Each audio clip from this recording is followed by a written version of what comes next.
we have some important requirements that are very crucial when you're sourcing funds. There is what is called a business plan, and you must understand that it's not just a business plan. It's not just a business plan, but it's a bankable business plan. You need to have a bankable business plan. And the bankable business plan is one that you can use at the bank, and they can, by analyzing it, they will be able to state your financial status. They can analyze through that plan. They can analyze your business even through that plan, and they'll be able to give you some money. They can see what's in the future. They can see what you project as your future business. And then you also need to understand the issue of a business model and the revenue model.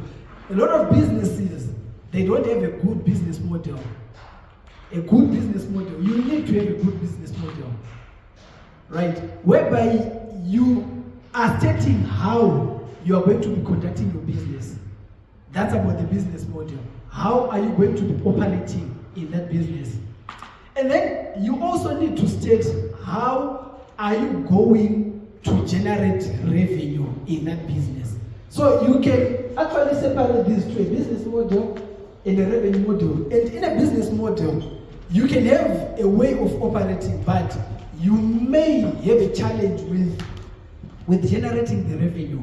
So you need also to have an idea that is a revenue model. And this also applies not only to startup businesses, it applies also to even businesses that are already operational.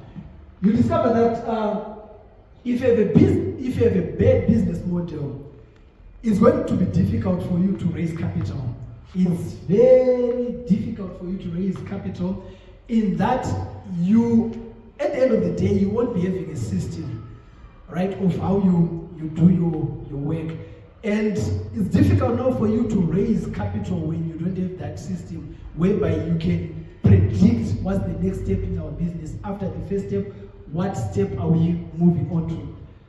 And then the revenue model, now this gives assurance to whosoever is giving you money that you're going to be making money in return. So it's not a charitable thing, because there are two things that we must understand. That once you say you are getting into a profit-making business, then it ceases to be a non-profit making business. So the moment you're not making profit, yes, you can have losses, it's normal.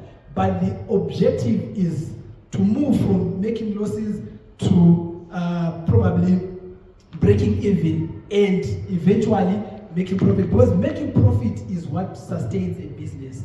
So as long as it's a for-profit business, it's sustained by making profits. So that's the revenue model.